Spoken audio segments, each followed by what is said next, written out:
Δίπλα στα μάτια τους έχουν ένα δεντράκι καλοσύνη, ανάμεσα στα φρύδια τους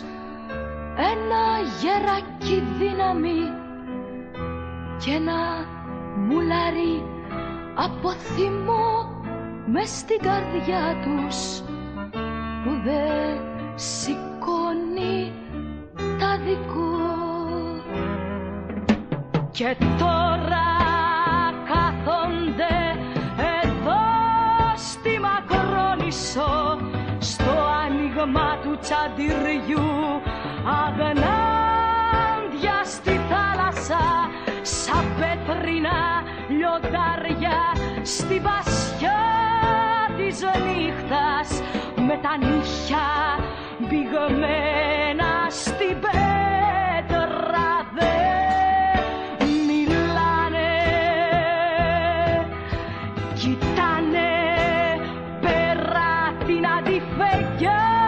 της Αθήνας, κοιτάνε τον ποταμό του Ιορδάνη, σφίγγοντας μια πέτρα στη χωματένια φούχτα τους, σφίγγοντας μες στα μάτια τους τα σκάλια των άστρων, σφίγγοντας μες στο φιλοκάρδι τους μια δυνατή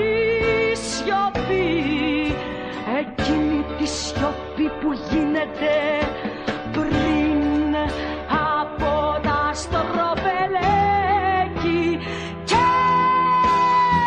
τώρα κάθονται εδώ στη Μακρόνισσο, στο άνοιγμα του τσαντιριού, αγνάδια στη θάλασσα, σαν πέτρινα λιοντάρια στη βασιά της νύχτας, με τα νύχια μπηγμένα στην πέτρα. Δεν μιλάνε, δίπλα στα μάτια τους έχουν ένα δεντράκι καλοσύνη, ανάμεσα στα φρύδια τους ένα γεράκι δύναμη και ένα μουλάρι από θυμό μες στην καρδιά τους που δεν σηκώνει